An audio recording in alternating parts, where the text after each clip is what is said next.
का स्वरूप बहुत ही तेजस्वी है। मां कुष्मांडा सूर्य के समान तेज है। कैसे करें मां कुष्मांडा की पूजा, क्या है पूजा का विधान, जानते हैं ज्योतिषाचार्य वाई राखी जी से। राखी जी, बहुत बहुत स्वागत है आपका। जय माता दी।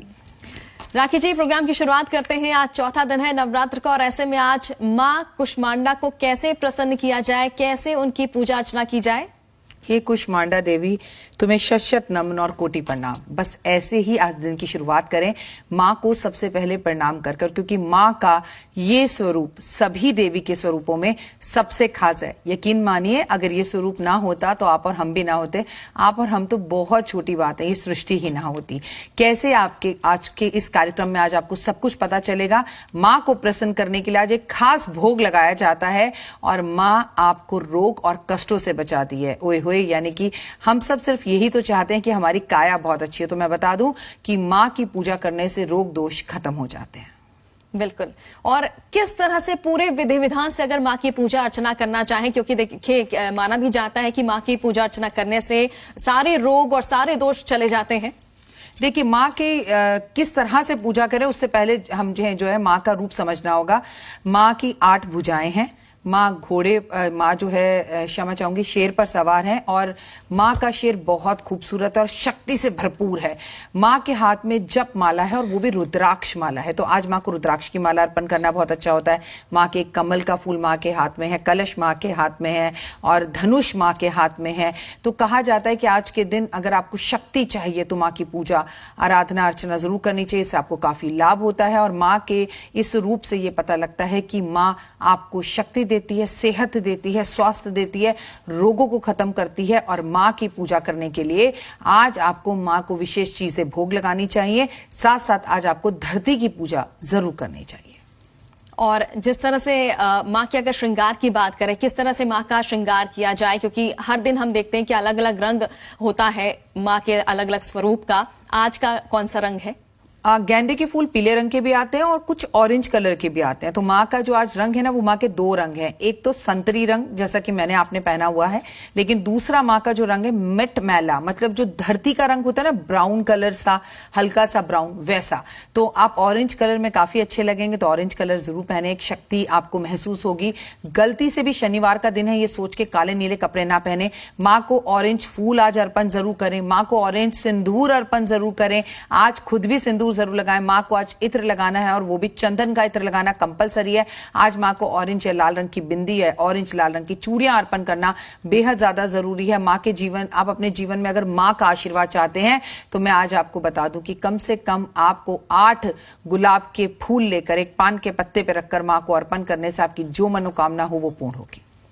और राखी जी, कुछ मंत्रों का अगर जाप करना है किसी को तो कौन कौन से वो मंत्र हो सकते हैं? देखिए, सबसे पहले तो मैं आपको बता दूं, माँ का मंत्र एक ओम ह्रीं क्लीं चामुंडा विच्चा जय माता दी। और आपको माँ ओम कुष्मांडाय नमः का जाप जरूर करना चाहिए। आपको श्री राम नाम का जाप जरूर करना चाहिए। दुर्गा सप्तशती का पाठ जरूर करना चाहिए। दुर्गा सप्तशती के अंदर बहुत से मंत्र माँ के हैं, वो पढ़ने चाहिए। आज आपको अपनी सेहत को अच्छा और सेहतमंद रखने के लिए दुर्गा कवच जरूर पढ़ना चाहिए। अगर आप गर्भवती हैं तो खासकर मैं आपको बता दूं, आप अक्सर ये बात पूछते हैं सब लोग कि संतान की प्राप्ति नहीं हो रही। 10 साल, 15 साल, 20 साल भी अगर आपकी शादी को हो गए हैं तो आज की माँ यानी कुष्मांडा माँ और कल का जो नवरात्र है माँ, दोनों ही माताएं संतान प्राप्ति में सबसे खास भूमिका निभाती हैं। तो अगर संतान की इच्छा आपके मन में है तो 108 बार आज मन का माँ का मंत्र जाप ओम कुष्मांडाय नमः का जाप जरूर करें आप। बिल्कुल। राखी जी, और अगर आज के शुभ मुहूर्त की बात करें तो कब, किस तरह से, आपने बताया कि कैसे माँ की पूजा अर्चना करना है, लेकिन शुभ मुहूर्त आज का क्या होगा? देखिए, सुबह 4 बजे से शुभ मुहूर्त शुरू हो चुका है और मैं आपको अपने हर कार्यक्रम के अंदर रोज हम ये बता रहे हैं कि माँ की पूजा नवरात्रों में दिन में भी होती है, रात में भी होती है और कल सुबह 4 बजे तक सारे मुहूर्त शुभ ही हैं। और सबसे अच्छा शुभ मुहूर्त होता है आज के दिन, जो कुष्मांडा की बात की जाए, जब सूर्य उदय होता है। तो सूर्य उदय होने पर माँ की पूजा करनी चाहिए। क्यों? क्योंकि माँ का जो स्थान है सौर्य मंडल के अंदर है और माँ के सिवा सौर्य मंडल के अंदर किसी और देवी देवता का स्थान ही नहीं है, केवल माँ ही वहां रहती है। तो सूर्य की पूजा और सूर्य को अर्घ देना, तांबे के लोटे में गुलाब के फूल और गुड़ डालकर अर्पण करने से आपको विशेष लाभ होगा। तो मतलब इस वक्त सूर्य उदय हो रखा है तो भागकर जाइए और सूरज को जल दीजिए। और साथ ही आज की अगर कहानी की अगर बात करें तो आज की कहानी क्या है? कहानी को आगे बढ़ाते हैं मेरा बच्चा, और कहाँ हम पहुंचे थे कि शिव और पार्वती की शादी हो गई। अब पार्वती माँ हिमालय पहुंच गई हैं, शिव के साथ अपनी जिंदगी को बहुत अच्छे से बिता रही हैं। आगे की कहानी आपको इसमें एक लेयर में आके पता चलेगी, लेकिन कुष्मांडा माँ की कहानी बहुत खास है, वो समझना होगा। कहते हैं कुष्मांडा का मतलब है एक पवित्र आग का गोला, इसे ऊर्जा का गोला भी बोला जाता है। कहते हैं कि एक बार आकाश में बिजली कड़की, ये समझना होगा हमें कि हमारी उत्पत्ति कहां से हुई। उस आकाश में जब दो बिजलियां आपस में कड़की तो उसे गोला ऊर्जा का पैदा हुआ। उस गोला के ऊर्जा ने जो है एक महिला का रूप ले लिया, एक देवी का रूप ले लिया, जो माता कुष्मांडा है। कुष्मांडा के 3 नेत्र थे। मां के एक नेत्र से तो मां कालिका ने जन्म लिया, दूसरे नेत्र से मां लक्ष्मी ने जन्म लिया, और तीसरे नेत्र से बड़े सौम्य रूप मां सरस्वती ने जन्म लिया। अब हमें शक्ति की भी जरूरत है, हमें धन की भी जरूरत है, हमें विद्या की भी जरूरत है। तो इन तीनों देवियों का जन्म हुआ। इन तीनों देवियों ने 3 पुरुषों को अलग अलग तरीके से जन्म दिया, और इन तीनों में ब्रह्मा विष्णु महेश का जन्म हुआ। कहते हैं सृष्टि का पालन करता है मां, सृष्टि को पालने वाली है मां, सृष्टि की उत्पत्ति करने वाली है मां। और ये 3 देवियां, मतलब संसार में सबसे पहले किसी ने अगर जन्म लिया तो वो एक देवी ने, यानी कि मां ने, कुष्मांडा ने लिया था। अब मां कुष्मांडा होती ही नहीं तो पार्वती जी कहां से होती। ये सारे के सारे रूप जो है ना वो पार्वती मां के ही हैं। पार्वती मां के ही अलग अलग रूपों की हम पूजा करते हैं, लेकिन इसमें सबसे पहले सृष्टि की रचना करता जो है वो मां कुष्मांडा है। और इस तरह से हमारी सृष्टि चलनी शुरू हुई, आगे बढ़ी। चलिए, और आज राखी जी, आज शनिदेव का भी दिन है, और शनिदेव को अगर प्रसन्न करना है तो क्या किया जाए? देखिए, अगर शनिदेव की बात की जाए तो कर्मों के देवता हैं। अगर हम बात करें मकर राशि की, अगर हम बात करें कुंभ राशि की, अगर हम बात करें मीन राशि की, शनि की सारथी आप पर चल रही है और आपके जीवन में बड़ी उथल पुथल है। हालांकि मीन राशि के जीवन में अभी इतनी उथल पुथल शुरू नहीं हुई क्योंकि पहला चरण है, लेकिन कुंभ राशि का दूसरा चरण और मकर राशि का तीसरा चरण है। तो आज हम अपने पितरों की भी अगर बात करें, देवी का दिन है, आज ब्रह्मांड की रचना का दिन है। कभी भी अगर हमें संतान की प्राप्ति नहीं होती, बच्चा नहीं होता, तो हम मां कुष्मांडा के रूप की पूजा करते हैं, क्योंकि ये संसार को देने वाले, इन्होंने ही पहले संसार को चलाने के लिए 3 शक्तियों को अपने नेत्रों से उत्पन्न किया। तो भाई सबसे पहले तो आज मां को चांदी के नेत्र आप अर्पण करें जिन्हें संतान नहीं हो रही है। और पितरों के लिए, अगर आपके पितर भी आपसे खुश हो जाएं, देवी भी आपसे खुश हो जाए, तो आपके परिवार को आगे बढ़ने से कोई रोक ही नहीं सकता। पीपल के पेड़ लगाएं, क्योंकि मैंने आपसे कहा ना, मां का काम है कुदरत से जुड़ना। ये कुदरत, ये ब्रह्मांड बनाने वाली देवी है। पीपल के पेड़ पर झाड़ू लगाएं, उसकी सफाई करें, पीपल के पेड़ की सेवा करें। आप पीपल के पेड़ पे मीठा जल अर्पण करें, दोनों हाथों से पीपल के पेड़ को ऐसे दबाएं जैसे पैर दबाते हैं। आपको बता दूं, पीपल के पेड़ को हम केवल शनिवार वाले दिन छू सकते हैं, और इसमें हमारे पितरों का और लक्ष्मी और विष्णु का वास भी होता है। इसलिए आज 16 श्रृंगार का सामान ऐसी महिलाएं जिन्हें संतान की प्राप्ति नहीं हो रही, पीपल के पेड़ पे अर्पण करें तो जल्द वो मां बन पाएंगी। और राखी जी, कई बार ये सवाल लोगों के मन में आता है कि अगर उन्हें घर में माता की मूर्ति रखनी है तो वो किस तरह की होनी चाहिए? देखिए, पहले तो मां कभी भी खड़ी हुई नहीं होनी चाहिए, वो चाहे लक्ष्मी मां हो या दुर्गा मां हो। खड़ी तो फिर वो युद्ध के लिए होती है ना।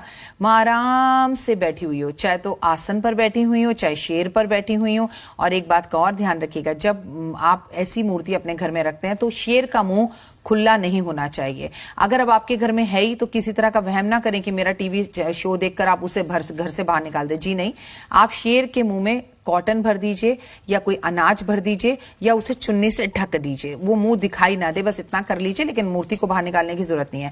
मां बैठी हुई हो, मां की 8 भुजाएं जरूर हो, मां के हाथ में कमल जरूर हो, मां के हाथ में जो है एक अमृत कलश जो होता है वो धन से भरा हुआ होता है वो जरूर हो, चक्र जरूर हो, धनुष जरूर हो, मां के हाथ में जप माला जरूर हो, और मां मंद मंद मुस्कुरा रही हो। लेकिन दुर्गा, अपने घर के अंदर कोई भी दुर्गा की ऐसी मूर्ति या तस्वीर नहीं होनी चाहिए जिस पर चुन्नी ना हो। मां को चुन्नी बेहद प्रिय है। अगर आज आप मां को ऑरेंज कलर की चुन्नी अर्पण करते हैं तो ओए होए, यकीन मानिए आपको ऑफिस में इंक्रीमेंट, प्रमोशन मिलेगा और आपका व्यवसाय एकदम तेजी से चलेगा। बस आज कुदरत की पूजा करने का दिन है, तो धरती मां की भी पूजा करें और धरती पर भी एक लोटा जल चढ़ाकर मां को प्रणाम कर वहां की गीली मिट्टी अपने माथे पर जरूर लगाएं।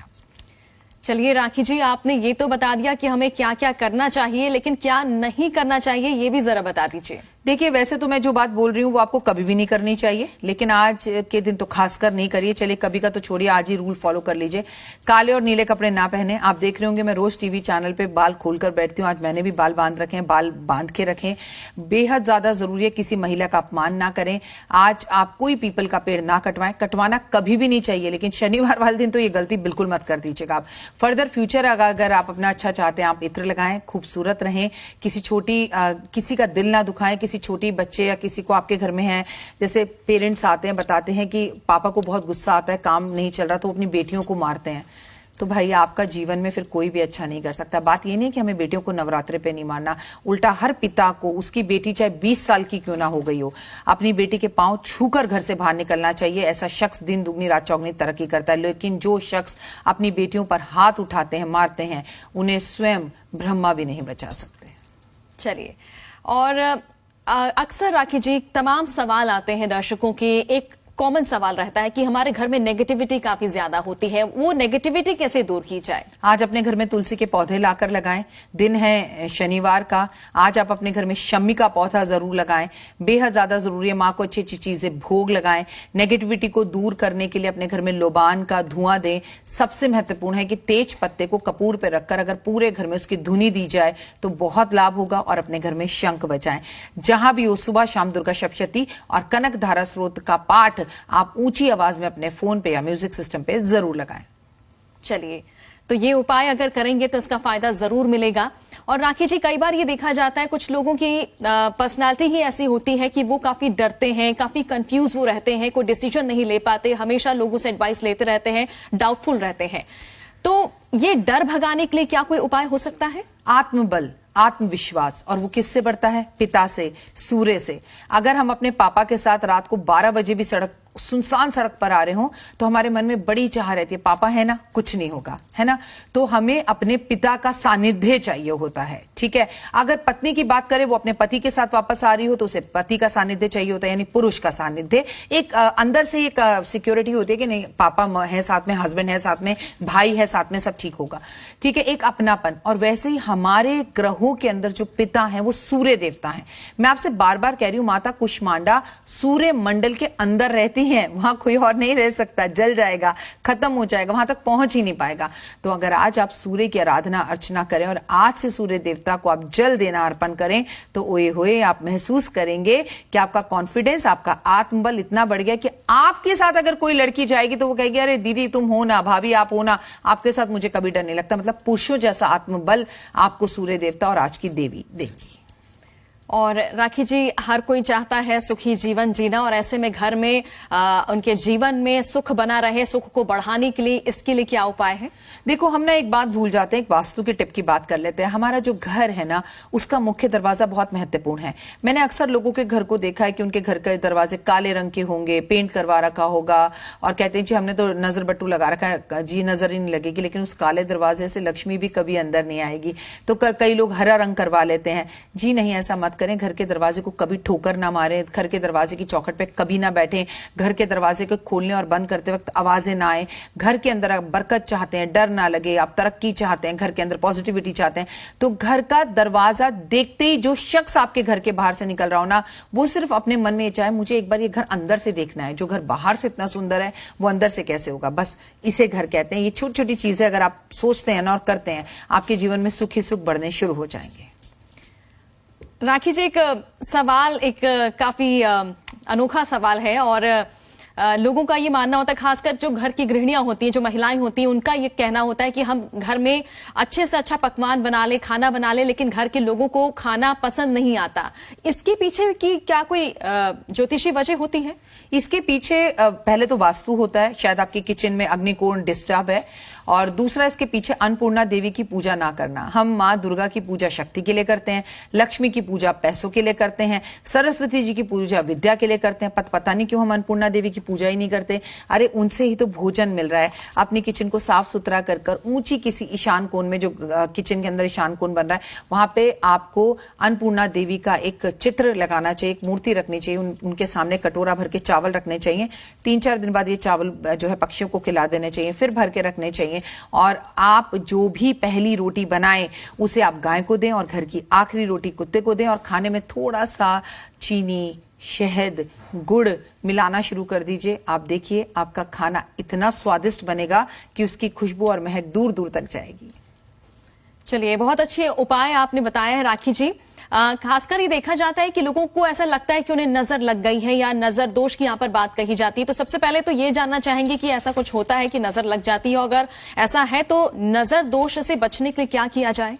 नजर ना लगे ऐसा तो हो ही नहीं सकता, बिल्कुल लगती है। खुद राम जी की मम्मी राम जी की, कृष्ण जी की मम्मी कृष्ण जी की नजर उतारती थी। जब हमने अपने शास्त्रों में ये बात देखी है तो नजर तो होती है, और सबसे ज्यादा नजर आपको आपकी खुद की लगती है। आप कहते नहीं मुझसे ज्यादा सुंदर कोई नहीं, अरे वाह आज तो मैं बड़ी अच्छी लग रही हूँ, बस इतना कहते ही आपको नजर लग जाती है। और अगर आप किसी और को भी अच्छी लग रही है, आपकी पर्सनैलिटी अच्छी है, आप बोलने में अच्छी है, आप में कुछ क्वालिटीज हैं और सामने वाला आपकी तरफ अट्रैक्ट हो रहा है, तो यस नजर लगती है। क्योंकि हमारी एक आदत है, हम देखते कहेंगे हाय इतना प्यारा पर्स कहां से लिया, इतनी सुंदर साड़ी, तो हम किसी भी शब्द में पहले हाय बोलते हैं, तो वही नजर है। हाय तो पड़ गई ना, तो इसका मतलब ये नहीं कि सामने वाले की चीज गलत है, वो एक अमूमन हमारी आदत है, इज इट। तो आपको नजर उतारने के लिए एक नारियल पूरे नवरात्रों में हर रोज भी कर सकते हैं, अपने सर पे से एंटी क्लॉकवाइज घुमाकर, और इसे जल प्रवाह कर सकते हैं। आप इसे किसी पेड़ के नीचे रख सकते हैं, आप इसे तोड़कर पंछियों को खाने के लिए दे सकते हैं। अगली बात आपको बताऊंगी कि आपको जब भी नजर लगे तो उसके लिए आपको कॉम्प्लीमेंट्स देने हैं लोगों को। दिन में 3-4 लोगों को कॉम्प्लीमेंट दो, आप बहुत अच्छे लग रहे हो। आप जो दोगे कलयुग है वही रिटर्न में आपके पास वापस आएगा। और मैं आपको बार बार कह रही हूं, माता कुष्मांडा आपको रोगों और दोषों से बचाती हैं। आज देवी के मंदिर जाना, देवी माँ को भोग लगाना, अच्छे और क्या चीज का भोग लगाना मैं आपको आगे बताती हूँ। और माँ को बलि दी जाती है, कुमड़े की बलि दी जाती है। कुमड़ा किसे कहते हैं? पेठे को, सफेद पेठा। एक तो हम जो है पीला पेठा खाते हैं, एक सफेद पेठा खाते हैं। तो आज कुमड़े की बलि देने का महत्व। बलि आप पुराने जमाने से समझिएगा कि हम तलवार लेकर तोड़ रहे हैं, काट रहे हैं, जी नहीं। आप एक कुमड़ा लीजिए, उस पर अपने हाथ से स्वास्तिक बनाइए और माँ के मंदिर में जाकर कुमड़ा रखकर आइए, यानी पेठा रखकर आइए। जब अगर खाना भी अपने घर में बना रहे हैं तो आप पूरी बनाएं, पेठे की सब्जी बनाएं और उसे खाएं और कन्याओं में भी बांटें। चलिए राखी जी, चूंकि समय इतना ही था मेरे पास, और बहुत बहुत शुक्रिया आपका हमारे साथ जुड़ने के लिए और इतनी अच्छी खूबसूरत बातें हमारे साथ साझा करने के लिए। और इसी के साथ हमारी आज की खास पेशकश फिलहाल इतना ही। दीजिए इजाजत, वक्त एक ब्रेक का है।